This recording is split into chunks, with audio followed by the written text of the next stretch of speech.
A lonely widow paid $2 for a giant mountain man with a sack on his head at auction. The whole town of Mercy Ridge thought she'd finally lost her mind. Out on that quiet ranch, nestled between whispering pines and a sky too big for its own good, something strange began to stir. The man never spoke. He never tried to run, but he worked like a soul bound by something far heavier than chains, his massive hands mending fences and splitting logs with a terrifying, silent efficiency. Folks said he came from the mountains with blood on his hands. Others whispered he'd been marked by something worse than any man. She just saw a person nobody else dared to look at twice. But when iron-shod boots, rolling thunder, and secrets buried deep in the mountain snow ride into town, one question will decide everything. Was this widow's $2 act of kindness a miracle? Or was it a mistake just waiting to catch fire and burn them all to the ground? The autumn wind cut through the cottonwoods like a knife, and Clara Bellamy pulled her worn shawl tighter around her shoulders. The wooden auction platform groaned under the weight of shuffling feet, its rough planks scarred from years of days just like this one.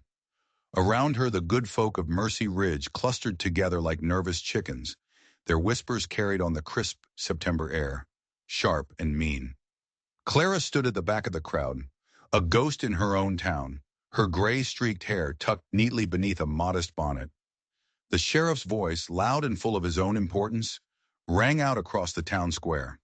He was calling out lot numbers, starting prices for the day's labor contracts. Most were familiar faces, sad stories sold to the highest bidder. Tom Wheeler, the baker's boy, caught stealing bread again. Old Mr. Peterson, so deep in saloon debt he was practically drowning in it. Clara's heart ached for them, a dull, familiar throb of helplessness. Her meager widow's purse couldn't save them all. It could barely save herself. "Lot number 17, the sheriff bellowed, his voice slicing through the morning chill. And that's when everything changed.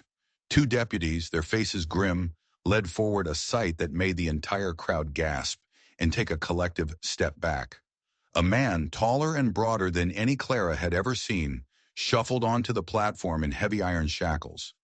A filthy burlap sack, stained with God knows what, covered his head completely. But even with the hood, you could see it, the raw, barely contained power in his massive frame. His clothes were rags, but his back was ramrod straight, a pillar of defiance against the chains that bound him. The crowd began to mutter, the whispers turning ugly. "Found wandering near Miller's Creek," the sheriff announced, hooking his thumbs in his gun belt. "No papers, no words. Hasn't said a peep since we found him. But he ain't made no trouble neither. Strong back, good for farm work." He paused, letting the tension build. "Opening bid, $2. Silence. Then a man spat in the dust. "Ain't natural being that big and that quiet." A woman nearby whispered, her voice laced with fear. "Looks like something from them dime novels. A monster." Clara's hand moved before her mind had a chance to stop it. Her voice, though not loud, was steady and clear, cutting through the murmurs like a bell. $2. Every head in the town square swiveled to stare at her. The widow Bellamy, sensible, quiet Clara Bellamy, who hadn't made a ripple in this town since her husband Thomas passed. The sheriff waited, his eyes scanning the crowd, but no other bids came. Who would bid against the mad widow for a silent, hooded giant?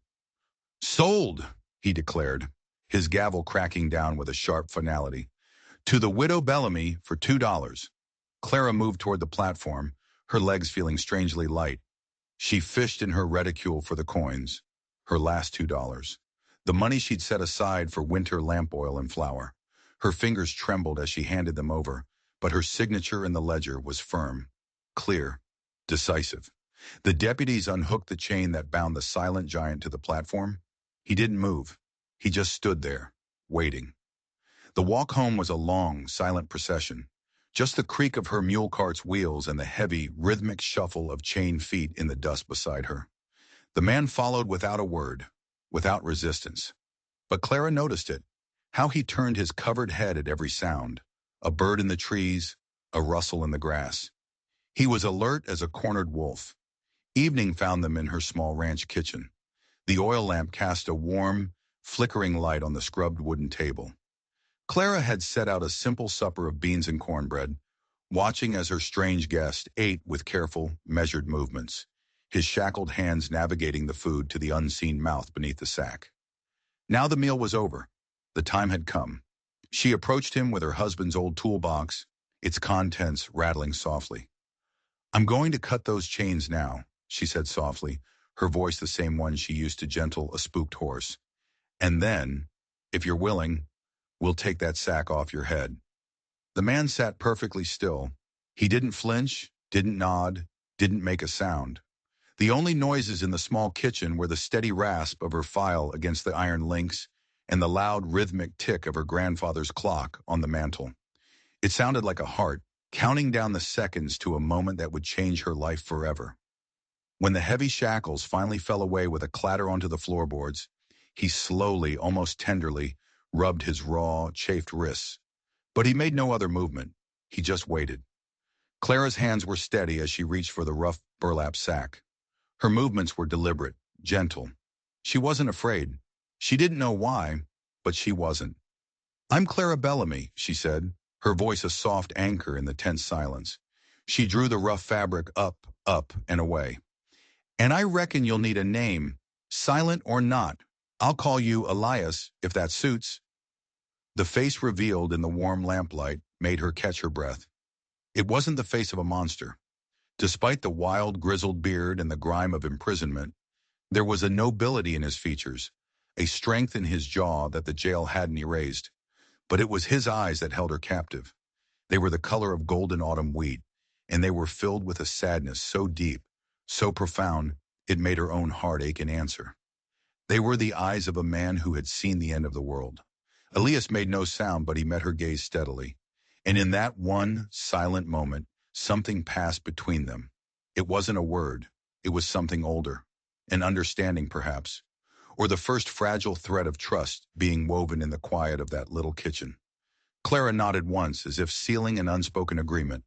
"Well then, Elias," she said, turning to pour him a cup of coffee, her movement suddenly sure and purposeful. "Welcome to your new home." But as he sat there rubbing the raw skin of his wrists, she saw something else under the lamplight. Faint, silvery scars that crisscrossed his palms and the backs of his hands. Old scars. Not from chains, but from a fight. Or maybe from a desperate escape. The question hit her like a physical blow. Who was this man, really? And what fresh hell had he climbed out of before ending up on that auction block? Dawn painted the Colorado sky in streaks of impossible pink and gold as Clara stepped onto her porch, a warm coffee cup cradled in her hands. The familiar sound of splashing drew her attention to the well, and there he was, Elias, already at work. His massive frame moved with a surprising, fluid grace as he hauled bucket after bucket, his bare arms cording with muscle. He was filling the household water barrels, a task he'd seen needed doing, a task he hadn't been asked to do. He just did it. Clara watched, sipping her coffee, a thoughtful frown on her face. This was not the behavior of a dangerous vagrant. Over the next several days, a new rhythm established itself on the Bellamy Ranch, a rhythm of silent, relentless work. Each morning, Clara would wake to find Elias already tackling some necessary, back-breaking chore. The woodpile, which had been a constant worry, grew taller than she'd ever seen it. Neat rows of split logs were stacked with a careful, geometric precision that was almost beautiful. The broken fence rails that had plagued her all summer were replaced one by one, the new wood fitting so seamlessly with the old, you could hardly tell the difference. On Thursday, she found him on the barn roof, hammer in hand, his huge form silhouetted against the morning sky. He was replacing the worn shingles that had leaked during last spring's rains, a job her husband Thomas had never gotten around to. He hadn't spoken a single word since his arrival, not one, but his actions were screaming volumes about the kind of man he was. He worked with a quiet purpose, each task completed thoroughly, perfectly. It was almost unnatural. "Land's sakes, Clara Bellamy, what in God's name possessed you to take in that giant?" The voice belonged to Mrs. Peterson, her nosy neighbor, calling over the fence one afternoon. Her eyes were wide with a mixture of morbid curiosity and genuine fear. "It ain't natural, him being so quiet-like. It's spooky, Clara continued hanging her wash, smoothing out one of her late husband's old shirts that now served Elias. It was stretched taut across the clothesline, barely containing the memory of his broad shoulders. "He's the best help I've had since Thomas passed," she replied, her voice even, betraying none of the uncertainty churning in her gut. "Does more work than 3 ordinary men." "That's what worries folks," Mrs. Peterson persisted, her voice dropping to a conspiratorial whisper. "Where'd he get such strength? And why won't he speak? Mark my words, Clara, there's something wild about him, something dangerous." Clara didn't answer. She just watched Elias in the distance, effortlessly hoisting a new fence post into place. Mrs. Peterson was right about one thing. There was something wild about him. But was it danger? Or was it just freedom? The kind of freedom a man has when he has nothing left to lose. Sunday morning arrived, clear and crisp. Clara laid out her best dress, a simple gray wool, and Thomas's old Sunday suit. It barely fit Elias, stretching tight across his shoulders and chest, but it was respectable. "Church is important in these parts," she explained as she adjusted his collar. He stood perfectly still, letting her fuss over him, his golden eyes watching her in the small mirror. "I'd be obliged if you'd come with me." He gave a single, small nod. The small clapboard church sat proudly at the edge of town, its white paint bright and unforgiving in the morning sun. As Clara and Elias approached, a hush fell over the people gathered outside. Conversations died in mid-sentence. Women clutched their children a little closer. Men's hands strayed unconsciously toward their belts. Clara held her head high, her back straight as a fence post. She nodded politely to her neighbors as she led Elias down the center aisle to her usual pew. The air was thick with judgment, so thick you could taste it. Preacher Mayfield stood at his pulpit, a lean, severe man with eyes that seemed to miss nothing. His gaze lingered on Elias, a long, searching look, before he launched into his sermon. His voice thundered through the small space, bouncing off the wooden walls. "The wages of sin is death," he proclaimed, his long finger jabbing the air. "And the path of the wicked leads only to destruction." Throughout the fierce fire and brimstone sermon, his gaze returned again and again to the silent giant sitting in Clara's pew. It wasn't a sermon, it was an accusation. After the service, Clara lingered near the church door, forcing herself to exchange pleasantries, while Elias waited patiently beside the hitching post. But she could hear the snippets of conversation, the whispers that followed them like flies. "That's him, all right, the one they found up by Elk Pass. Half dead, they say, covered in blood. Never said a word in all those months they had him in the jail. Not one. Must be touched in the head. A simpleton." The whispers followed them all the way down the dusty street. Clara's spine stiffened with each murmur, each sidelong, fearful glance. She felt a protective anger rising in her, hot and unfamiliar. That evening, after seeing Elias settled in the barn with his supper, she didn't go back to her house. She marched straight to Preacher Mayfield's home. The preacher answered her knock, his face showing no surprise. "Sister Clara," he said gravely, "I expected you might come." "Tell me what you know about Elias," she demanded, skipping the pleasantries. "Tell me everything." Mayfield sighed a long, weary sound and gestured her to a chair on his porch. The sun was setting, painting the sky in bloody streaks of orange and red. "They found him last spring, up near Elk Pass. He was hurt, badly. Knife wounds, the sheriff reckoned. They brought him in, but he wouldn't, or couldn't, speak a word about what happened." "Was he charged with something?" Clara pressed, her heart hammering against her ribs. "They held him for months, tried to figure out who he was, what happened up there. But no charges ever stuck. There was no evidence of him doing any wrong. But there were no answers either. Just silence." The preacher leaned forward, his face troubled in the gathering dusk. "Sister Clara, I know you have a charitable heart, a good Christian heart, but taking in a stranger with such a mysterious, violent past, it's a terrible risk." Clara stood smoothing her skirts. The Good Samaritan didn't ask for references before helping his neighbor, Preacher Mayfield, and I have seen nothing but honest work and gentle ways from Elias these past days. "Just be careful," Mayfield called after her as she descended his porch steps and disappeared into the twilight. His voice was low, heavy with warning. Even the devil can appear as an angel of light. Clara walked home through the deepening darkness, her mind churning. The man working so diligently on her ranch, the man with the saddest eyes she'd ever seen, carried deep mysteries and perhaps deep wounds. But watching him these past days, she'd seen something the gossip and the fearmongers had all missed. A profound dignity, a careful, measured gentleness. But the preacher's words haunted her. Found with knife wounds, covered in blood. What had happened up at Elk Pass? And why, if he was innocent, had it stolen his voice? The autumn air turned sharp and crisp as September deepened into harvest time. Clara stood at the edge of her hayfield, a sea of gold waving in the morning breeze. Frost would come soon, too soon, and the hay needed cutting before the first hard cold could claim it. She turned to Elias, who stood quietly beside her, his golden eyes taking in the vast expanse of work that lay ahead. "We'll need to bring this in quick," she said, more to herself than to him. "Weather's fixing to turn." They worked steadily through the morning hours, a silent, efficient team. Clara guided the horse-drawn mower, the rhythmic shick-shick-shick of the blades cutting through the quiet. Elias followed behind, his massive hands gathering and binding the cut hay into neat, tight bales. His hands worked with a surprising deftness, each bale tied tight in uniform, a perfect cylinder of winter feed. The sun climbed higher, and sweat soon darkened the back of his shirt, but he never slowed his pace. There was a relentless, machine-like quality to his work that was both awe-inspiring and a little unsettling. By midday, they had cleared a good portion of the field. Clara brought out a jug of cool well water and some bread and cheese.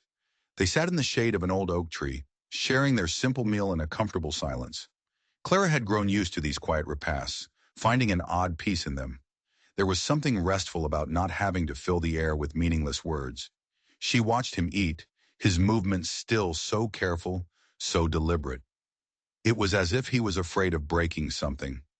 That evening, after their usual supper of beans and cornbread, Clara did something on an impulse. She went to her bedroom and returned with a worn leather Bible. It had been her husband Thomas's, and its pages were soft and thin with use. Without ceremony, she placed it on the small table beside Elias's pallet in the barn. He glanced at it, then quickly looked back down at his own hands, making no move to touch the book. Clara nodded, understanding that some things couldn't be rushed. Some wounds needed time to even be acknowledged, let alone healed. 3 days later, they hitched up the wagon to fetch more water from the shared well near Widow Jansen's property.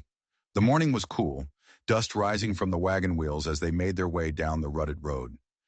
Clara held the reins loosely, letting the horses set an easy, plodding pace.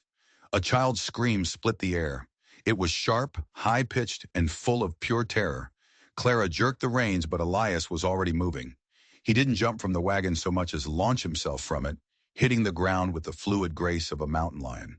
He covered the ground in long, powerful strides, moving faster than a man that big had any right to. He was heading toward young Samuel Jansen, who lay sprawled in the dust, his face a mask of fear. A rattlesnake, thick as a man's forearm, was coiled mere inches from the boy's leg, its warning rattle cutting through the morning stillness like a buzzsaw. In one single fluid motion, Elias scooped Samuel up with one powerful arm, while his other hand, in a blur, found a fist-sized rock. The snake struck, its fangs hitting empty air where the boy had been just a second before. Elias's throw was lightning quick and deadly accurate. The rock hit the serpent's head with a sickening crunch, crushing it instantly. Samuel clung to Elias's thick neck, sobbing hysterically. The big man held him gently, patting his back with a careful, calloused hand, murmuring something low and unintelligible, until Widow Jansen came running from her house, her face white with fear. "Samuel! Oh, my Lord, Samuel!" She gathered her son into her arms, her eyes darting from the dead snake to the silent giant who had saved him. You saved my boy," she whispered, her voice trembling with shock and gratitude. "God bless you, sir. God bless you." Elias just ducked his head, backing away from her gratitude as if it were a physical blow. He returned to the wagon, his movements now somehow smaller, as if he were trying to make his giant frame less noticeable, to disappear back into the silence. By supper time, the story had spread through Mercy Ridge like wildfire. Clara heard three different, increasingly dramatic versions of it as she picked up supplies at the general store. The silent giant had moved like lightning, they said, had the reflexes of a wild cat, saved little Samuel Jansen, quick as thinking. He was a hero. That evening, Clara made a special supper, a thick beef stew with dumplings, using some of her precious stored vegetables. As she set the steaming bowl before Elias at the kitchen table, she spoke softly. "Thank you for what you did today. That boy would have died if not for you." For the first time since she had brought him home, Elias lifted his eyes to meet hers directly, and what she saw in their golden depths made her breath catch. It was a maelstrom of emotion, pain, yes, memory, and something else, a flicker of profound loss. Then he bowed his head, a gesture both graceful and deeply sad, before turning his attention to his meal. Clara watched him for a long moment, struck again by the contradiction of this man, capable of such swift, decisive, heroic action, yet wrapped in such a deep, impenetrable silence. Whatever wounds had stolen his voice, they hadn't touched his fundamental decency. Of that, she was now absolutely certain.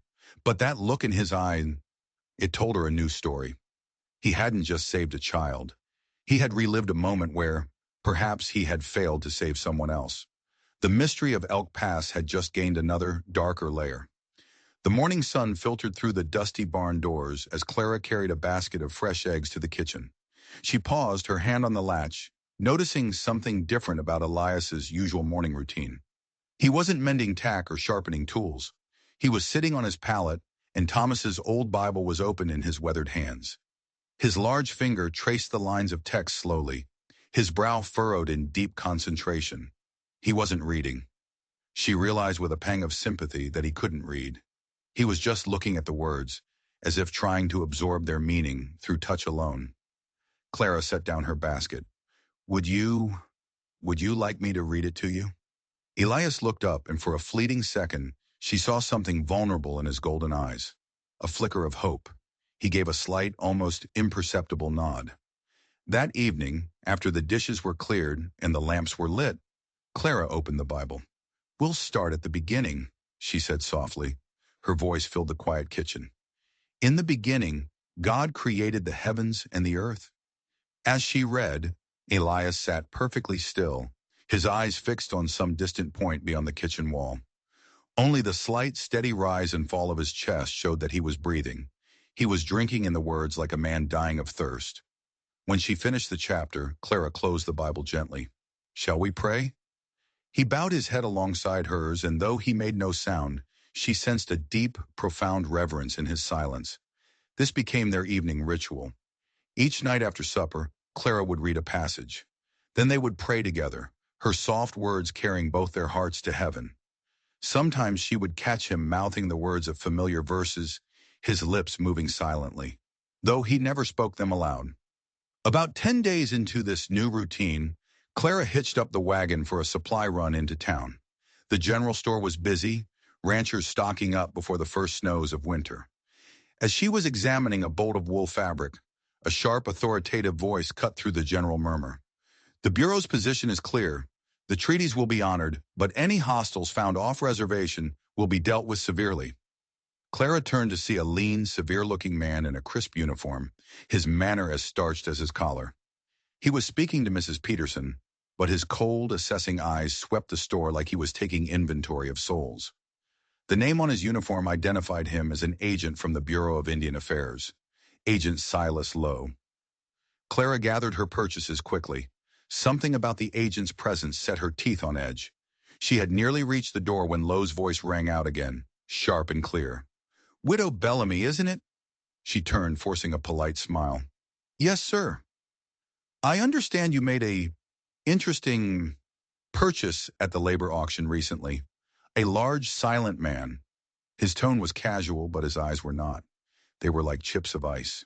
"Good day, Agent Lowe." Clara said firmly and stepped out into the autumn sunshine, her heart suddenly beating a little too fast.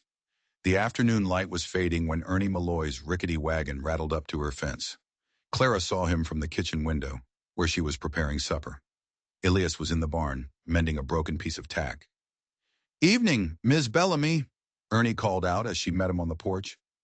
He was a harmless gossip, but a neighbor nonetheless. "Wondered if I might borrow a shovel. Mine's got a broken handle." "Of course, Ernie. Let me fetch one from the barn." But Ernie, impatient, was already walking that way.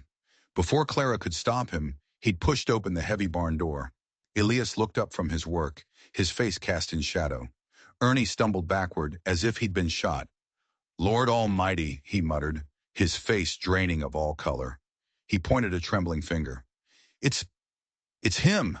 Ain't that the mountain ghost from Elk Pass?" "Ernie, what are you talking about?" Clara started, but the man was already backing away, his eyes wide with terror. "Folks talked about seeing something up there last spring. Something big that moved like a shadow through the trees. Said he was a spirit. Never thought he was real." He scrambled onto his wagon, fumbling with the reins. "Keep the shovel, Miss Bellamy. I'll make do." Clara watched him drive away, a plume of dust rising behind his frantic wheels.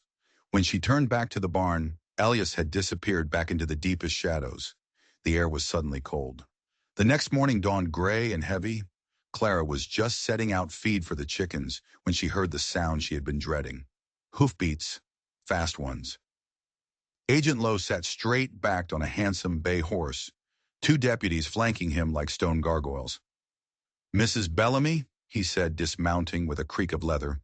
His voice was cold and final. "I believe we need to have a serious discussion about your laborer." Before Clara could respond, Elias emerged from the barn.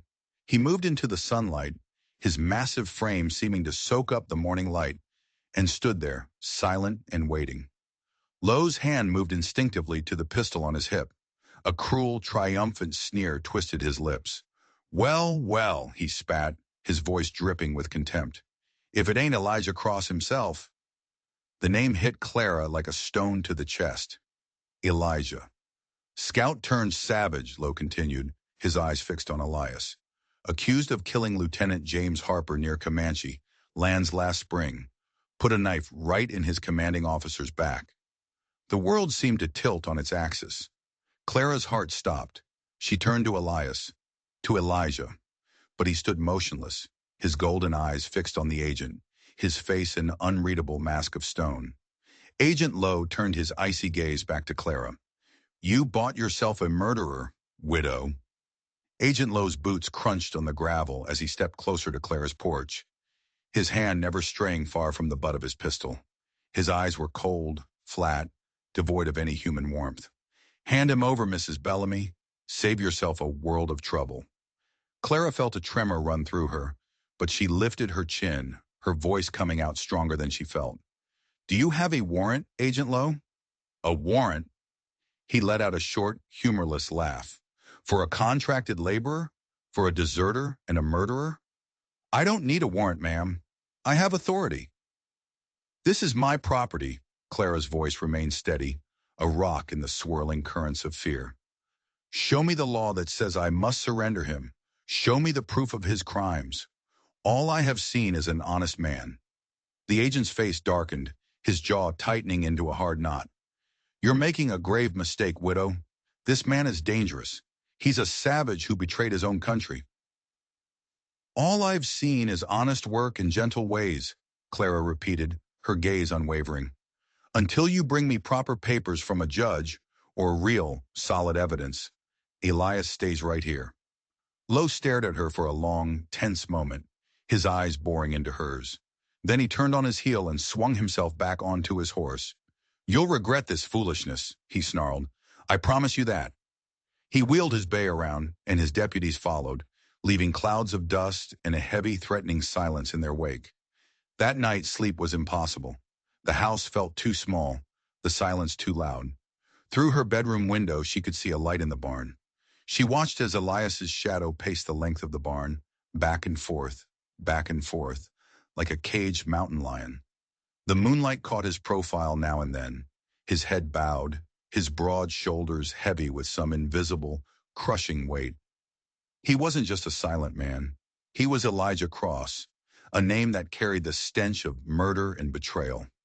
When dawn finally broke, gray and cold, Clara found him already at the water pump, filling the troughs, his movements as steady and deliberate as ever. She walked straight to him, her heart pounding a frantic rhythm against her ribs, but her voice was clear. She had to know. She had to ask. "Did you do it, Elias? Elijah? Did you kill that lieutenant?" Elias set down the heavy bucket with a soft thud. Slowly, deliberately, he turned to face her. His golden eyes were filled with an agony so profound it stole her breath. And then he did something that shattered her heart into 1,000 pieces. He removed his hat, and he knelt before her in the dirt, his big calloused hands clasped together as if in prayer. And though no sound passed his lips, his entire body seemed to tremble with a deep, racking shame. Clara saw a single tear track its way down his weathered cheek, cutting a clean path through the dust and grime. It was a confession, a silent, devastating confession. Before she could speak, before she could even process the horror of it, a low rumble of thunder rolled across the distant hills. Dark clouds gathered with unnatural speed, bringing the promise of a violent, punishing rain. The storm hit hard. They worked fast, securing the livestock and battening down the hatches. But the wind howled through the valley like a vengeful spirit, driving sheets of rain sideways. Through the roar of the downpour, Clara heard it, an awful, splintering, cracking sound. The South Corral, its posts already weakened from summer rot, was giving way. Their two best horses, the foundation of the ranch's future, whinnied in panic as the wooden posts began to snap like twigs. Without a moment's hesitation, Elias plunged out into the storm. Clara watched from the relative safety of the barn door as he wrestled with broken rails and splintered posts, his shirt plastered to his skin, the rain and wind lashing at him. He was a force of nature, fighting a force of nature. Hours passed. The storm never let up, but neither did he. He worked with a desperate, focused energy, securing crossbeams, hammering new stakes into the muddy ground, bracing the weakened corners with his own body. When darkness finally fell, a complete, impenetrable blackness, Clara had to go out and physically pull him back inside. He stumbled through the barn door, shivering violently, his hands torn and bleeding from where splinters had ripped his flesh. She led him to the kitchen, where the warmth from the cook stove began to thaw his frozen fingers. "Let me tend those cuts," she said softly, her voice thick with an emotion she couldn't name. She brought her medicine box to the table. As she cleaned his wounds with whiskey and wrapped them in clean strips of cloth, her fingers brushed against the old silvery scars that crossed his palms. Marks of a life spent working, building, protecting. It didn't make sense. The hands of a protector. The confession of a killer. 3 days later, while Elias was out mending the last of the storm-damaged fence, a boy from the telegraph office arrived. Young Tommy, his face red from the cold, held out a letter. "From South Rock Agency, ma'am," he said. "Reverend Tusk's reply to your inquiry." Clara's hands trembled as she took the envelope. She had sent the telegram the day after Lowe's visit, a desperate shot in the dark, asking a missionary she'd once met about a scout named Elijah Cross. The Reverend's careful, looping handwriting filled the page. "Dear Mrs. Bellamy, your letter regarding Elijah Cross brings both joy and sorrow to my heart. Joy to know that he lives. Sorrow for his current, difficult circumstances. I knew him well during my time with the Numanu Comanche, where he served as both Army Scout and an adopted brother to the people. Few men have walked the path between two worlds with such honor and wisdom. The Numanu called him Tabe Obe, Silent Eagle, for his keen eyes and his thoughtful, quiet ways. He learned their language, he respected their customs, and he helped maintain a fragile peace through many difficult seasons. The tribe's elder, Two Elks, considered him a son. I cannot speak to the specific charges against him, as I was transferred from my post before those terrible events. But I know this. I know Elijah Cross to be a man of deep faith and unwavering loyalty. Whatever happened up there near Elk Pass, I trust there is far more to the story than Agent Lowe's accusations suggest. May God guide you in showing mercy to this good and wounded man. Yours in Christ, Reverend Isaac Tusk. Clara folded the letter carefully, her world tilting once again. A man of deep faith, unwavering loyalty, silent eagle. She looked through the window as Elias groomed the horses, the morning light catching his face, peaceful in the simple task. It didn't add up.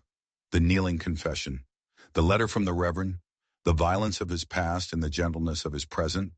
A man between two worlds, the Reverend had called him. Perhaps that was why God had brought him here. To her land, a place between the settlement and the wild. A place where grace might just build a bridge across an impossible divide. But the question still screamed in her mind.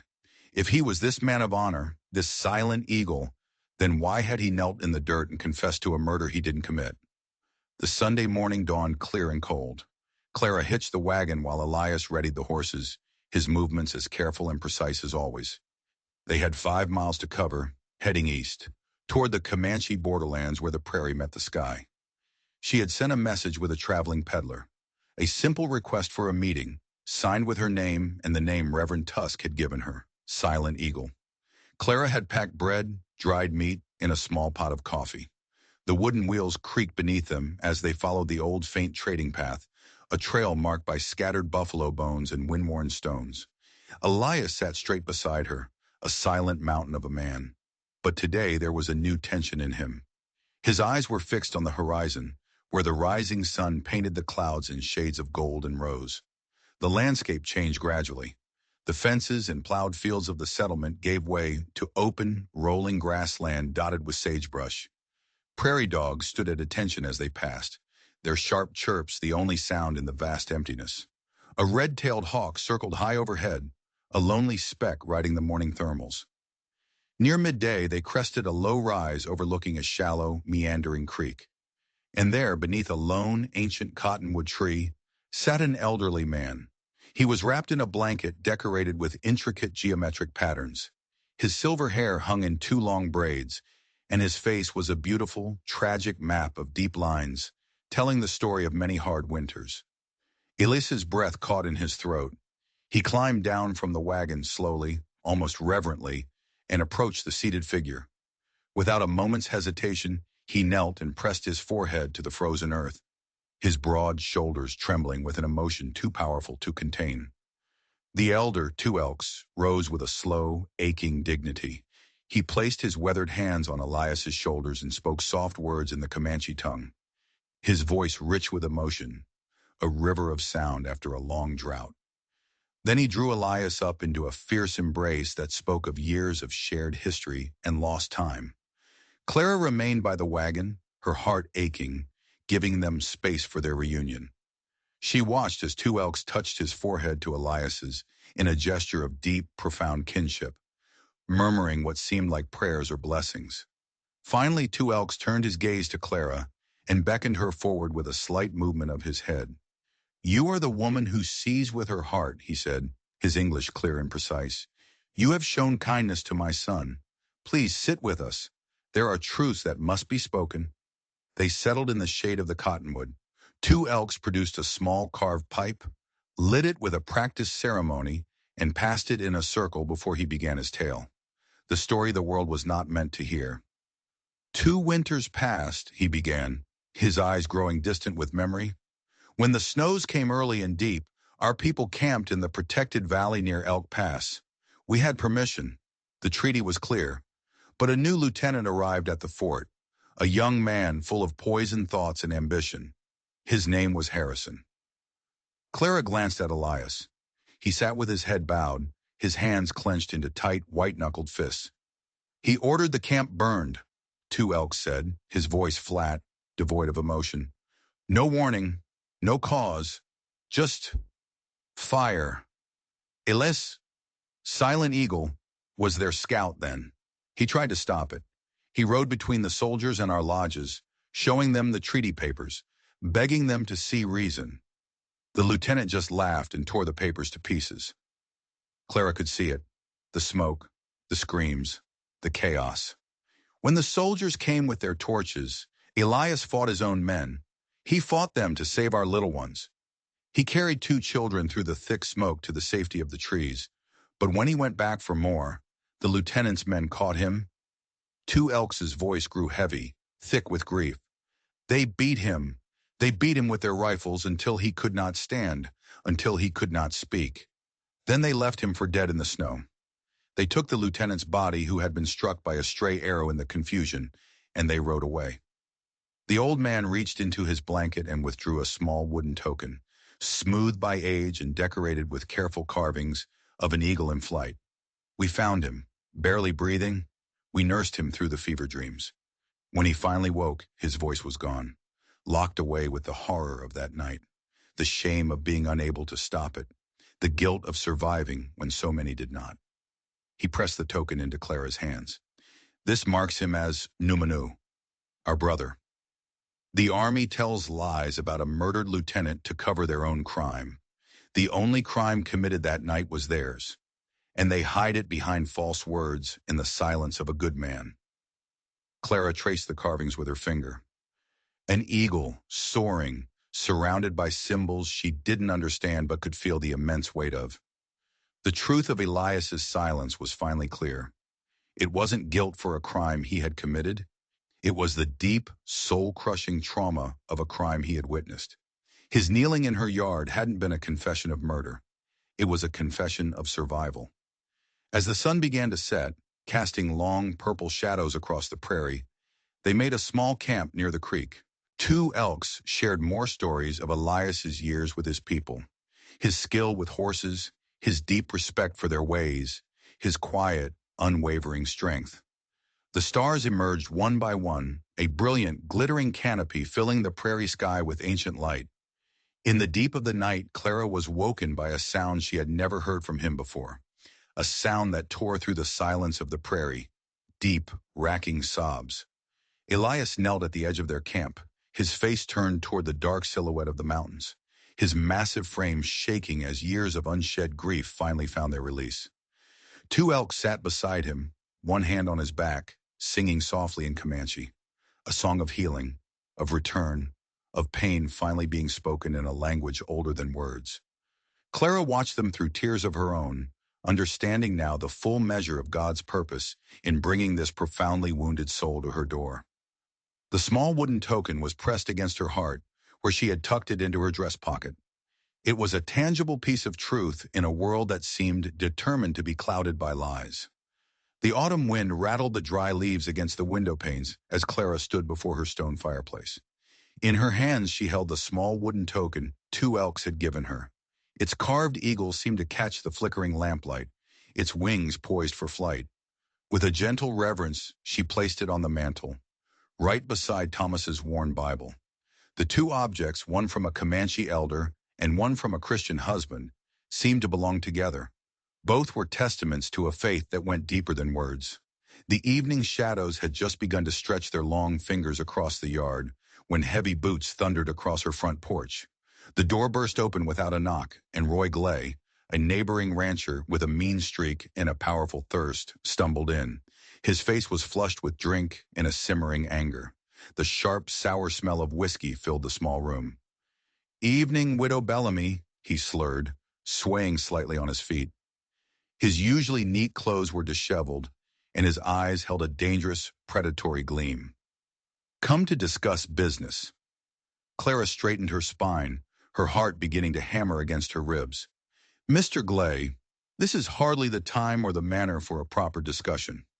"Proper?" He spat the word out like it was poison. "Ain't nothing proper about you denying water access to honest, hard-working ranchers. My cattle are dying of thirst while you hoard that spring like a dragon on a pile of gold." "That spring has been deeded to this property since my husband's time," Clara said firmly, her voice not betraying the fear that was coiling in her stomach. "The town council confirmed those rights last season. You know this." Glay took an unsteady step forward, his bulk crowding the small room. "Times change, woman. The drought's getting worse. I'm offering you fair money for those rights. More than fair." His voice turned ugly, menacing. "Of course, if you're too stubborn to see sense, well, accidents do happen, especially to widows living all alone out here. A floorboard creaked behind him. Elias emerged from the kitchen doorway, his massive frame filling the space, a silent, immovable object. Though his face remained calm, his golden eyes held the cold, hard glint of steel. Glay whirled around, nearly losing his balance. He looked up and up at the silent giant. "Well, if it ain't the murderous savage himself," he sneered, trying to sound brave. "You think hiding behind this half-breed is going to save you, widow? He'll bring you nothing but trouble. Mark my words." Clara moved to stand beside Elias, her small frame a stark contrast to his. "You're drunk, Mr. Glay.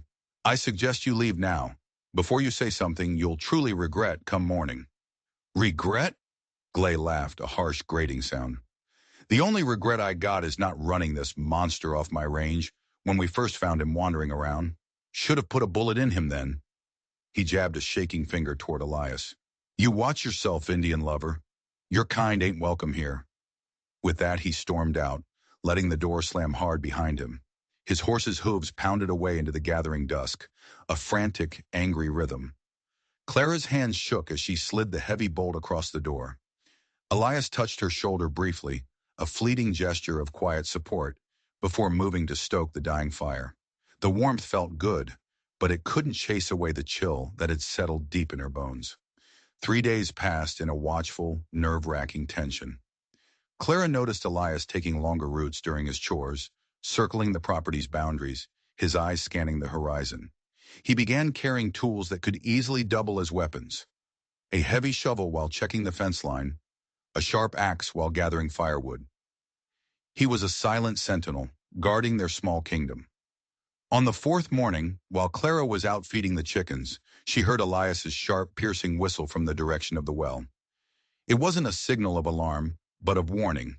She hurried around the barn to find Roy Glay there, stone-cold sober this time, examining the well's pump mechanism with cold, calculating eyes. Elias stood 10 paces away, gripping a long-handled shovel. His stance was relaxed, but she could see the tension coiled in his shoulders. He was like a mountain lion, perfectly still right before it springs. Glay's hand twitched toward the pistol holstered on his hip.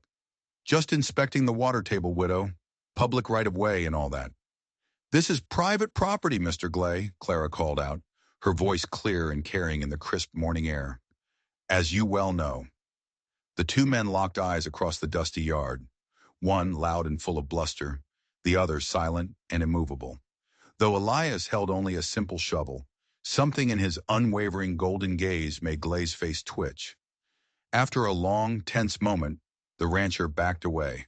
"This ain't over," he snarled, swinging himself onto his horse. "The town water vote is coming up. We'll see who's got rights then. The whole town will." He spurred his horse hard, cursing as he rode off, leaving a cloud of impotent dust behind him. That evening, Clara sat by lamplight at her kitchen table, carefully forming each word with her pen. "Dear Preacher Mayfield, I write requesting your mediation at the upcoming water rights vote. Recent events have made it clear that a peaceful resolution is desperately needed. Mr. Glay's behavior grows more concerning, and I fear that violence may result without your wise intervention." She sealed the letter with a drop of wax, then turned to find Elias watching her from his usual place by the fire. His eyes held a deep, knowing understanding. He knew the stakes just as well as she did. Water meant life out here, and men like Roy Glay would stop at nothing to control it. But as Clara looked at his steady, quiet presence, she felt her fear begin to ease. God had sent her not just a worker that day at the auction block. He had sent her a protector, a man who had already proven he would stand against injustice, no matter the personal cost. And she knew, with a certainty that settled deep in her soul, that he would stand with her now. The autumn sun cast long, slanted shadows through the church windows as the folks of Mercy Ridge filed in for the special meeting. The wooden pews groaned under the weight of nearly every man, woman, and child in the valley. The air was thick with tension and the smell of dust and wool. Clara sat straight-backed in her usual spot, a small island of calm in a sea of suspicion. Illis was beside her, a silent, immovable mountain. She could feel the stares, hear the whispers rustling through the congregation like dry leaves. Preacher Mayfield stood at his pulpit, his weathered Bible open before him. "Brothers and sisters," he began, his deep voice filling the small sanctuary, "we are gathered today to discuss the difficult matter of spring water distribution.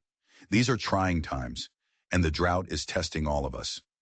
Before the preacher could continue, Roy Glay shot to his feet, his face red and blotchy. "Testing some of us more than others. Ain't that right, preacher?" He turned to face the congregation, his voice booming with self-righteous anger. "While my cattle die of thirst, the widow Bellamy sits pretty on the best water source in this entire county. Hoarding it." Clara felt her cheeks flush hot, but she kept her composure, her hands folded neatly in her lap. The pews squeaked as people shifted uncomfortably, avoiding her eyes. "And that ain't the worst of it," Glay continued, his voice rising. He jabbed a thick finger in Elias's direction. "She's harboring a killer, a man who murdered an army officer in cold blood. Ask yourselves, can we trust people like that with our most precious resource? Our water." A murmur of agreement rippled through the church. Clara saw heads nodding, faces darkening with suspicion. Even some of her longtime neighbors, people she'd known her whole life, wouldn't meet her gaze. Clara stood up slowly, her movement drawing all eyes to her. Her voice, when it came, was clear and steady. "Mr. Glay, I remind you all that the United States Army never charged Elias with any crime. In the months he has lived and worked among us, he has done nothing but good. He has fixed fences, he has helped with harvests, and he has shown himself to be a quiet, God-fearing man." A voice cut through the murmurs from the back of the church. "That's right." It was Sarah Johnson, young Samuel's mother. She rose to her feet, her son clutching her skirts. "That man saved my boy's life. Snatched him right from the jaws of a rattler without a single thought for his own safety." She lifted her chin, her eyes flashing. "That is not the action of a killer." "The devil can appear as an angel of light," someone muttered from the corner, and the whispers started up again. Preacher Mayfield raised his hands for quiet.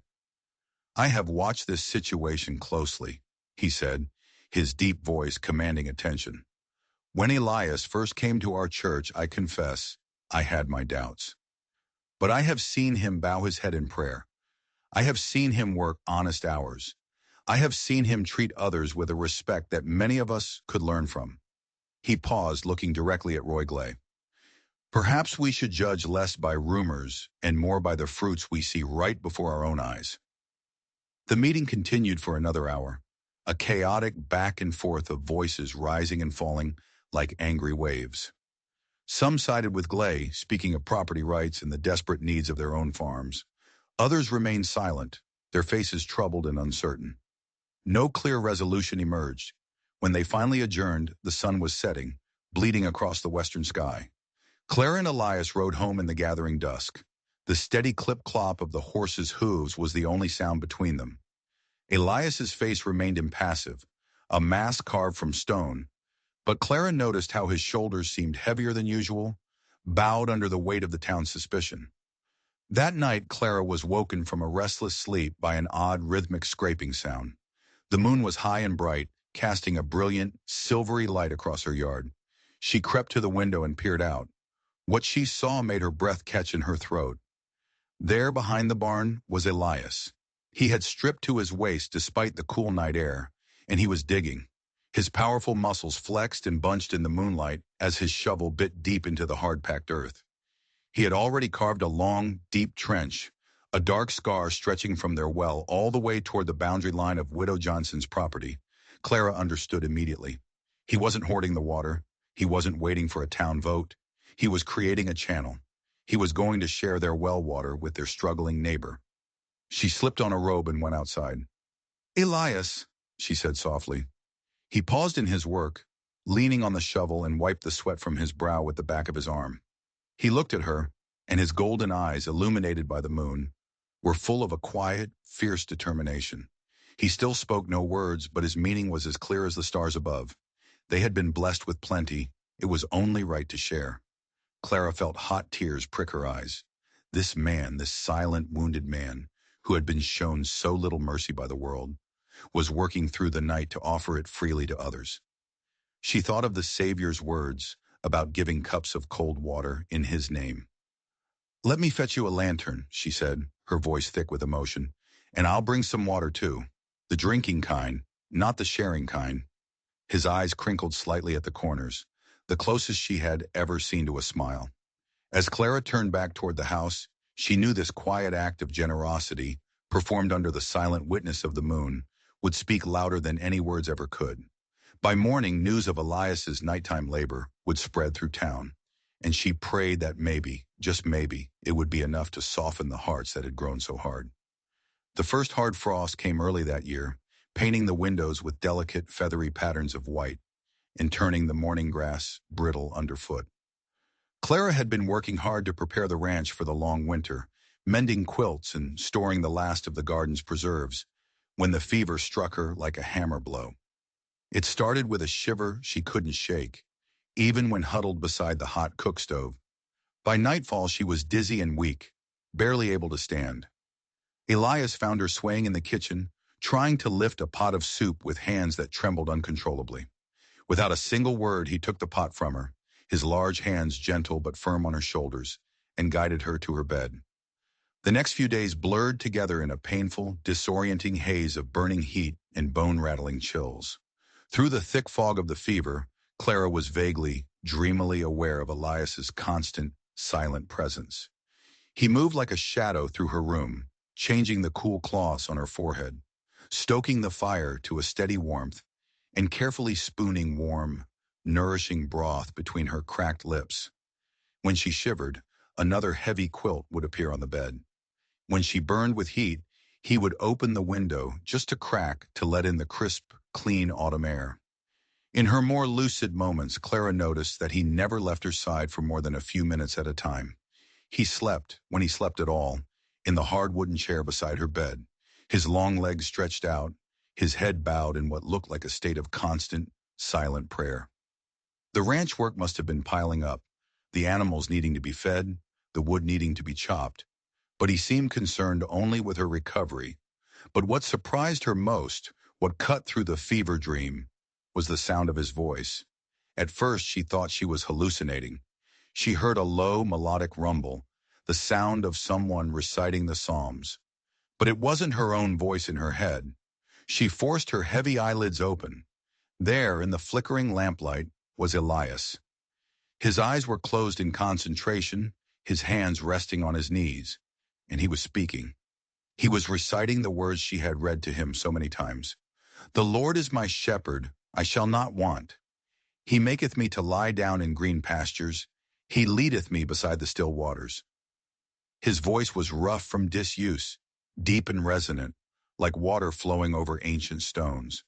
He had memorized every single word of their evening readings, and now he was giving them back to her as medicine, a balm for both her aching body and her weary soul. The fever peaked on the fifth night. Clara tossed in the sweat-soaked sheets, her breathing shallow and quick. The world was a red, pulsing agony. Through the pounding in her head, she heard movement beside her bed. She felt a presence. Elias had fallen to his knees.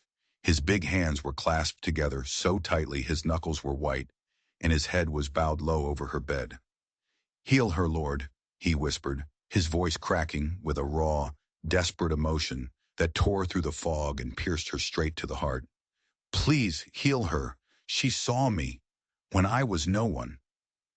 Those simple words, the first he had spoken in English since coming to her home, were more powerful than any sermon. Tears slipped from her closed eyes and slid down her temples into her hair. She listened to this man who had carried such a heavy, crushing silence for so long, finally breaking it, not for himself, but to pray for her. The fever broke the next morning.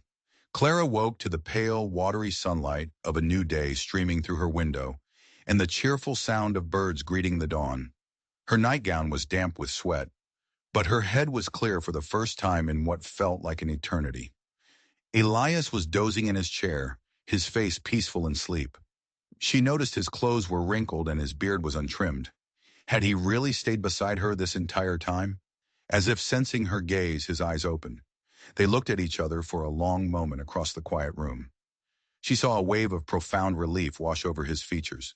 She tried to speak, to thank him, but her throat was too dry and raw. Understanding immediately, he brought her a cup of cool water, supporting her head gently as she drank. By the end of the week, Clara was well enough to move around the house again. Though Elias insisted on doing all the heavier tasks, she found herself watching him through the window as he split wood for her fire, fed the livestock, and checked the fence lines. All the work he had somehow, miraculously, managed to keep up with while tending to her around the clock. One morning she came down to the kitchen to find something on the table that made her catch her breath. There, sitting beside her empty coffee cup, was a perfectly carved wooden flower. Each delicate petal was lovingly shaped, the stem curved gracefully, and even tiny intricate leaves curled along its length.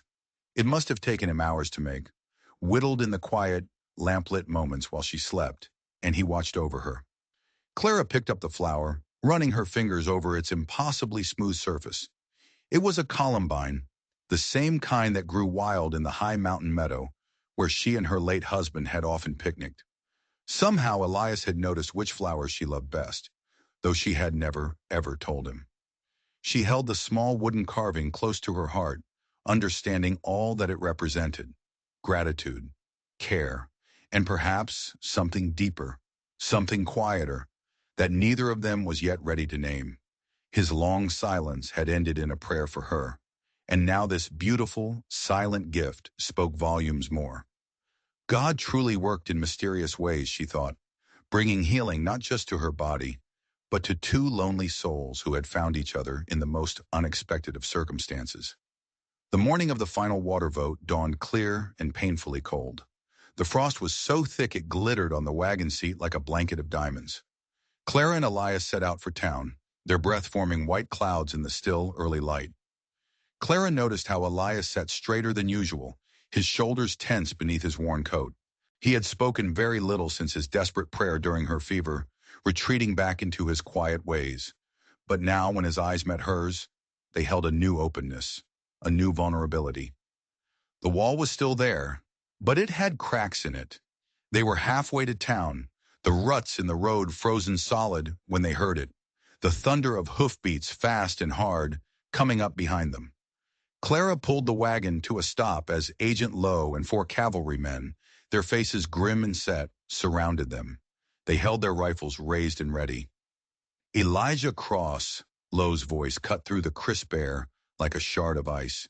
You are under arrest for desertion and the murder of Lieutenant James Harrison. Clara's heart jumped into her throat. You have no right. I have every right, ma'am. Lowe produced a wrinkled, official-looking paper from inside his coat. A federal warrant, signed last week. Your pet savage is going to hang. Elias remained as still as stone, his golden eyes fixed on the distant, snow-capped mountains. Only the slight, almost imperceptible trembling of his hands betrayed the storm of emotion raging within him. Please, Clara stood up in the wagon, her own voice steady despite the terror gripping her. At least let us present our evidence. We have witnesses. The elder 2 Elks and Reverend Tusk can testify to what really happened that day. Just then, another rider approached. It was Judge Allen, the circuit judge, on his way to town to oversee the water vote. He reined in his horse beside the wagon, his weathered face grave as he took in the tense scene. Agent Lowe, the judge said, his voice calm and authoritative. I understand you have a warrant, but I have known Clara Bellamy for 20 years, and if she says there is evidence to consider, then I am inclined to listen. Lowe's jaw clenched. This isn't a territorial matter, Your Honor. It's a federal crime. Even federal authorities should welcome the truth, Judge Allen replied coolly. He turned his gaze to Clara. I will hold a formal hearing. 1 week from today, you bring your witnesses. The prisoner stays in my jail until then, Lowe snapped, his face a mask of fury. Clara watched, helpless, as the cavalrymen closed in on Elias. He climbed down from the wagon with a quiet, powerful dignity, allowing them to bind his wrists with rough rope. Before they led him away, he turned to Clara. He didn't speak, but he bowed his head slightly. It was a gesture of complete, unwavering trust, and it brought hot tears to her eyes. I'll be back, she called after his retreating form. I promise you. The town jail was a small, grim brick building with thick iron bars on the windows. Clara insisted on seeing Elias settled inside before she would leave. The cell was cold and bare, with only a narrow cot and a tin cup for water. Elias sat on the cot, his large frame making the tiny space seem even smaller, like a great eagle in a canary's cage. "I'm riding for South Rock tomorrow at dawn," she told him through the bars, her voice low and urgent. "I'll bring back Reverend Tusk. I'll bring back 2 Elks. We will show them the truth." Elias nodded once, his eyes meeting hers with the same steady, unshakable trust she had come to depend on more than her next breath. Clara reached through the cold iron bars and squeezed his hand briefly before turning away, her resolve hardening into steel. She had to move quickly now. South Rock was 2 days of hard riding each way, and winter was closing in fast. Dawn the next morning found Clara already in the saddle, her fastest horse beneath her, provisions for the journey packed tight. She had spent the night preparing, writing letters to everyone in town who might help her cause. Preacher Mayfield, the Jansens, even Roy Glay, whose heart had softened since Elias had dug the water trench to help his struggling neighbors. The autumn sun climbed higher as Clara rode east, into the vast, unforgiving prairie. Her thoughts never strayed far from that cold, dark cell and the man who had changed her life with his silent strength. She would not fail him. God had brought them together for a reason, and she meant to see it through. The road to South Rock stretched before her like a promise waiting to be kept. Clara touched the small wooden token from 2 Elks, which she now wore on a leather cord around her neck. It felt warm against her skin. It would guide her. Justice would be served, but it would not be the kind of justice Agent Lowe had in mind. She spurred her horse faster, a lone woman racing against time, distance, and the coming snow. Somewhere behind her, Elias waited in his cell, trusting her to return. And she would return, with a truth so powerful it would set them both free. The sleet stung Clara's face like 1,000 tiny needles. She urged her horse forward through the gathering storm, her body aching with a weariness that went bone deep.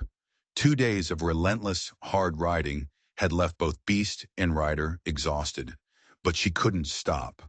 Not now. Not with Elias's life hanging in the balance. The normally 2-day journey to the South Rock Agency stretched longer as the icy rain turned the trail into a treacherous, muddy ribbon.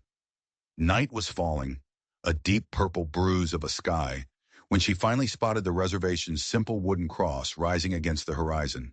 Her horse's hooves clattered on the frozen ground as she approached the small mission house where Reverend Tusk lived.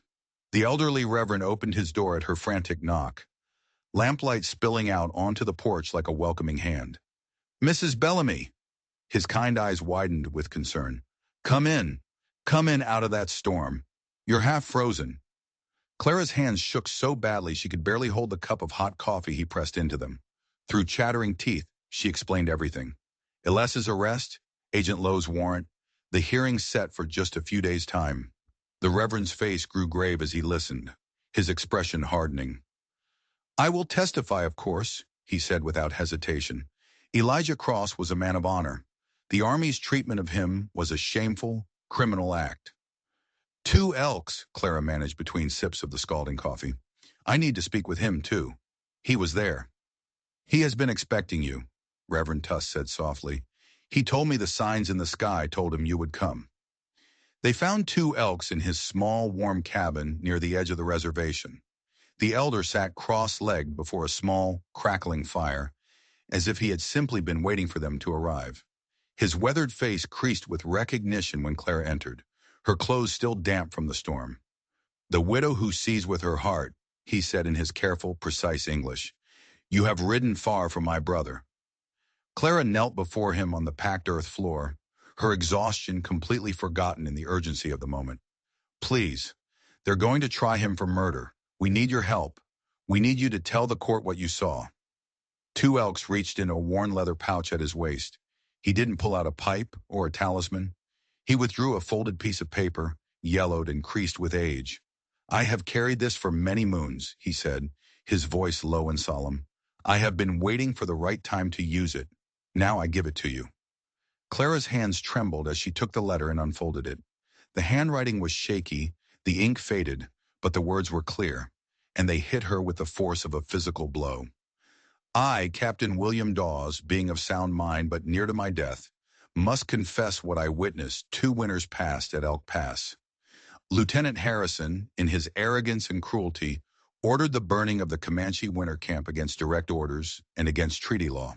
When Scout Elijah Cross tried to stop him, Harrison had him beaten and left for dead. The lieutenant's death came later by his own men's hands, when he ordered them to fire upon fleeing women and children.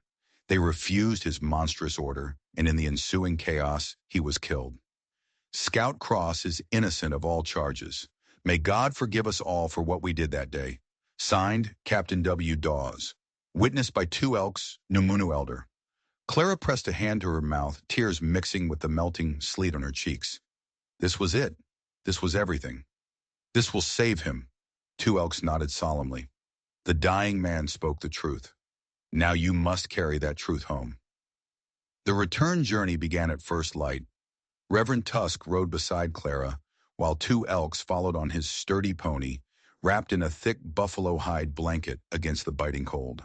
They traveled slower than Clara wished, but the icy, treacherous trails demanded caution. As dusk approached on the first day back, they sought shelter at the small Mercy Creek Mission House, a way station for travelers.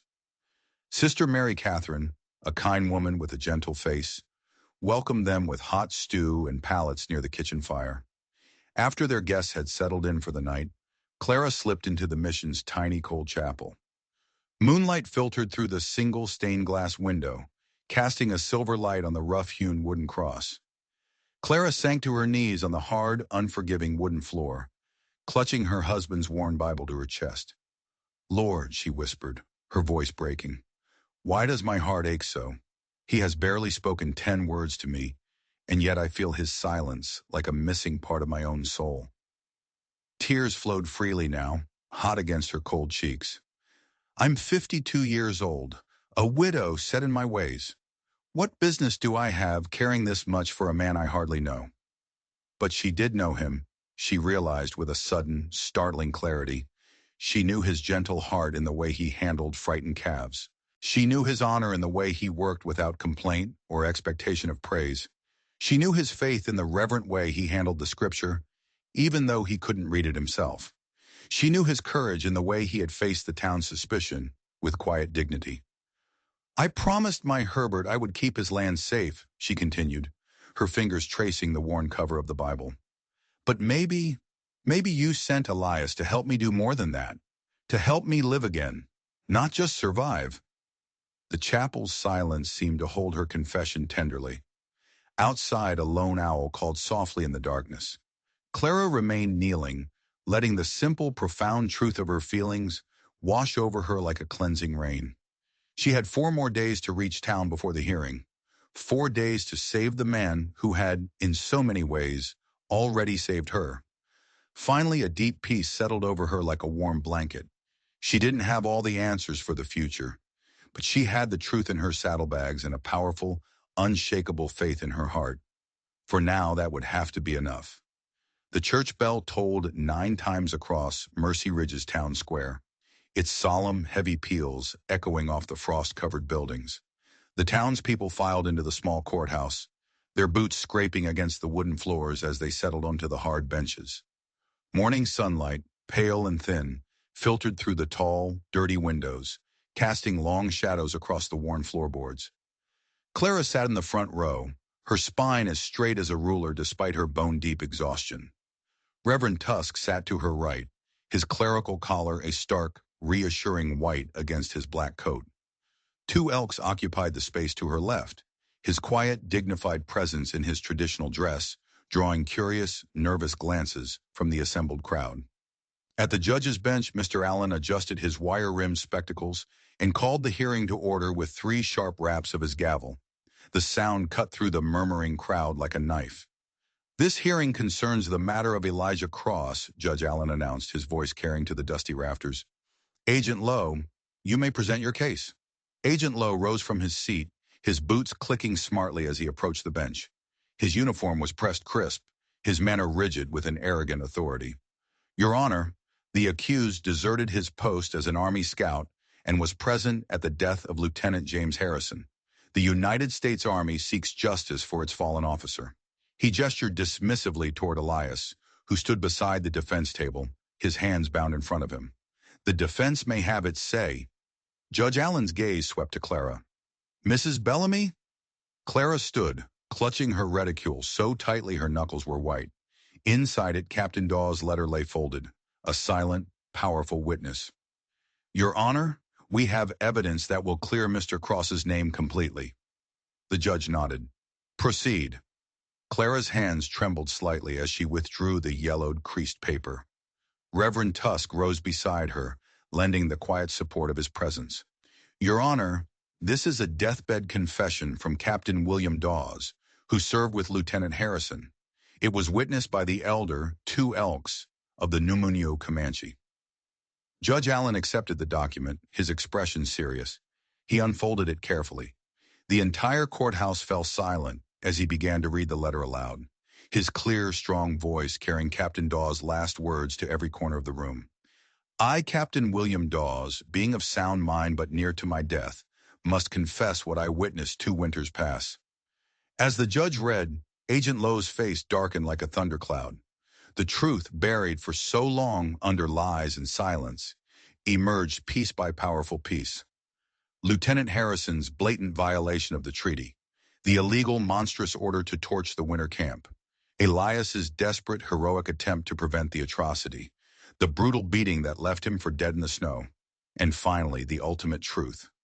Harrison's death at the hands of his own mutinous men when he commanded them to fire on fleeing women and children. When Judge Allen finished reading, the silence in the courthouse was absolute. It was so quiet you could hear a pin drop. He looked up from the letter, removing his spectacles to study the document more closely. His gaze fell upon Two Elks. Two Elks, you witnessed this confession? The elder rose with a quiet, unshakable dignity. I did. Captain Dawes spoke these words with his last breath. He was seeking peace for his spirit before meeting the Creator. Reverend Tusk, the judge turned to the clergyman, I can attest to Elijah Cross's sterling character during his entire time as a scout, Reverend Tusk stated firmly, his voice ringing with conviction. He was a bridge between our peoples, respected and trusted by both sides. His only crime was trying to prevent a massacre. Agent Lowe surged to his feet. His face flushed a dark, angry red. This is preposterous. A convenient tale from a dead man who can't be questioned. Hearsay from a savage. Agent Lowe! Judge Allen's voice cracked like a whip. This confession is properly witnessed. Moreover, it explains what your own superiors at Fort Laramie could not. It explains why no formal charges were ever filed against Mr. Cross, despite his months of detention. The Army knew. They knew what Harrison did, and they buried it. They tried to bury this good man with it. Lowe stood there, sputtering, speechless. Your Honor, I have heard enough. Judge Allen replaced his spectacles and straightened in his chair, his gaze sweeping across the stunned faces in the courtroom. This court finds Elijah Cross innocent of all accusations. He is to be released immediately, with our deepest apologies for his unjust imprisonment. The gavel struck the bench once. Final. Firm, resounding. Clara's heart soared. She watched as the sheriff, his face looking slightly sheepish, moved to unlock Elias's bonds. The heavy iron cuffs fell away with a clatter. He was free. Elias rose from the defendant's chair. He stood tall and straight, the morning light catching the silver threads in his dark hair. With measured, deliberate steps, he descended from the platform and walked toward her. Each footfall on the wooden floor marked another moment of his hard-won freedom. At the front of the courtroom, he stopped and turned to face Clara, his golden eyes no longer filled with sadness, but with a deep, quiet gratitude held hers. And for the first time since that autumn morning at the auction, his voice, clear and strong, filled the air between them. You gave me back my name, Clara Bellamy. The words were soft, meant for her ears alone, but they carried the weight of mountains, the hope of a new dawn. Clara felt tears prick her eyes as she nodded, unable to speak past the joyful lump that had formed in her throat. That evening, they sat across from each other at Clara's scrubbed kitchen table, sharing a simple supper of beef stew and fresh bread. No words passed between them, but the silence was different now. It was soft and peaceful, like new-fallen snow. The lamplight cast a gentle, golden glow over their faces as they ate, while outside the first stars of evening began to shine, bright and clear, in the winter sky. Clara watched Elias as he broke his bread, his movements deliberate and graceful. The small wooden token 2 Elks had given her still sat on the mantel, beside her husband's Bible. But now it seemed less like a mystery and more like a bridge between a painful past and a hopeful present, between profound loss and a new, unexpected joy, between two lonely souls who had found each other in the vast, empty spaces of the frontier and had built something true. The first warm breeze of April swept across Mercy Ridge, carrying the sweet, earthy scent of wild clover and thawing soil. Clara and Elias worked side by side in the bright morning light, measuring timber for the new corral they were building. Their movements had grown easy together over the winter months, a silent, practiced dance of two people who knew each other's rhythms without needing words. "Pass me that saw, would you?" Clara said, wiping a bead of sweat from her brow with the back of her sleeve. Elias handed it over. He didn't speak, but his golden eyes crinkled at the corners, a quiet smile that needed no voice. The corral took shape under their skilled hands, post by sturdy post. A funny thing started to happen. Neighbors began stopping by. At first, they just watched from a distance, curious. Then, old Jim Tucker showed up one morning with his toolbox and just started helping. The Jansen boys began carrying water. Even Roy Glay, the man who had once threatened them over water rights, arrived one afternoon with a wagon loaded down with fresh-cut rails. "Reckon we all misjudged some things," Glay mumbled, not quite meeting their eyes. But he stayed the whole day to help, and that simple act said more than 1,000 words of apology could. When the corral was finally finished, Clara noticed 3 small orphan children from the Jansen place watching them work.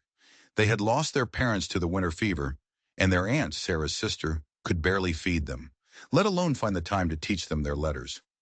"We could build them a schoolhouse," Clara said one evening over supper, the idea blooming in her mind. "Right here, on the ranch." Elias nodded, already taking a piece of scrap paper and a bit of charcoal, sketching out the plans. His writing was still unsure, a slow and careful process, but his drawings were as clear and strong as the day is long. Word spread through the valley. People came with lumber, with nails, with willing hands and open hearts. Widow Jansen brought fresh baked bread for the workers every day. The Cooper family donated old readers and slates. Even Preacher Mayfield arrived with 2 buckets of whitewash paint for the walls. The schoolhouse rose beside the new corral, a bright, hopeful symbol of something new, something healing, that was taking root in the community. Clara watched as Elias patiently guided young Samuel Jansen's small hands, showing him how to plane a piece of wood smooth. The boy who had once feared the silent giant now followed him everywhere, like a devoted shadow. That Sunday, the little clapboard church was fuller than it had been in years. Sunlight streamed through the windows, painting the wooden pews with shafts of gold. When Preacher Mayfield asked for a volunteer to read the morning scripture, a deep silence fell over the congregation. Then Elias stood up. The whole church held its breath as he walked to the front, Thomas's old Bible held carefully in his large hands. His voice, unused for so long, came out low and clear, as steady and deep as a mountain stream. "The Lord is near to the brokenhearted," he read, his voice filling the sanctuary, "and saves the crushed in spirit." Clara felt tears well up as he read from Psalm 34. Each word he spoke seemed to wash away another shadow of the past, like a gentle spring rain clearing away the last of winter's dust. That evening, Clara found Elias on the porch, his big hands moving steadily over a piece of soft pine. Curls of wood fell at his feet as his knife shaped what looked like a cradle rail, its surface as smooth and perfect as silk. He didn't look up as she approached, but his shoulders relaxed as she settled into the rocking chair beside him. The sunset painted the distant hills in breathtaking shades of purple and gold, while meadowlarks called their evening songs from the fields. They weren't courting, not in the way the town folk might recognize. There were no flowers, no stolen kisses behind the barn. But something deeper, stronger, had taken root between them. It was like the ancient cottonwood trees that grew along the creek, their roots intertwined deep beneath the earth, strong, steady, and sure of its ground. The June evening wrapped Mercy Ridge in a soft, golden light as fiddle music drifted across Clara and Elias's land. Young Sarah Cooper and Thomas Wells, the young, down-on-their-luck couple they had sheltered through the worst of the winter's hardship, were dancing their first dance as husband and wife beneath strings of paper lanterns hung between the cottonwood trees. The entire town had turned out for the celebration. Long tables groaned under the weight of covered dishes, fresh bread, roasted chicken, and berry pies still warm from the morning's ovens. Children, their faces sticky with cake, chased fireflies through the tall grass while their parents clapped along to the music. Clara stood in her doorway, taking in the scene. Just that morning, she had found a burlap sack on her porch filled with seed corn and a box of fence nails. There was no note, but she recognized Roy Glay's hand in the quiet, anonymous gesture. The man who had once threatened to ruin them now left gifts in the night. The thought made her smile. Sarah's simple white dress seemed to glow in the evening light as Thomas spun her around on the makeshift dance floor they had all built together. The young couple had arrived separately last winter, two broken souls seeking shelter. Sarah fleeing a cruel stepfather, Thomas looking for work after losing his family's farm. They had found shelter here, on this ranch, and then they had found each other. Elias appeared beside Clara, his presence solid and comforting. He was carrying 2 tin cups of sweet cider. The silent giant who had arrived in chains had become the heart of their community. The man who taught children to read, who carved cradles for new mothers, who sang hymns on Sunday in a voice as deep and resonant as summer thunder. They settled onto the porch steps, their shoulders touching. The fiddle changed to a slower, sweeter tune, and more couples joined the dance. Mrs. Jansen, who had once whispered about Clara's wild, foolish choice, now waved as she passed by on the arm of Preacher Mayfield. "You have come a long way, Mr. Cross," Clara said softly, resting her head against his strong shoulder. Elias's hand found hers in the growing dusk, his fingers lacing through hers. "Because someone paid $2, he said, his voice a low rumble, "to see the man under the sack." The words hung between them, a perfect prayer of gratitude. Clara squeezed his fingers, remembering that tense September morning that seemed a lifetime ago now. Later, after the last guests had gone home and the lanterns had burned low, Elias walked to the barn. Clara watched from the doorway as he took down the old stained burlap sack that had hung on a nail since that very first day. Dust fell from its rough fabric as he folded it carefully, reverently. In the garden, where the spring flowers had just begun to fade, a small wooden cross stood among the roses, carved by his own hands during those silent, lonely early days. Elias knelt before it, laying the folded sack at its base. The gesture spoke of endings and new beginnings, of heavy burdens finally laid down, and new life taking root in fertile ground. When he returned to the porch, Clara was waiting for him. Together they watched the stars emerge, one by one, over their land. A place that had become not just a ranch, but a sanctuary. A home where broken things could be mended, where silence could finally turn to song, where $2 worth of mercy could grow into something beautiful and truly beyond measure. Thank you for listening. Stories like this connect us in the most unexpected ways, reminding us that there's a little bit of Clara's courage and Elias's strength in all of us. If you felt that spark today, make sure you're subscribed to the channel. I share a new story every single day, and the next one might just change your day.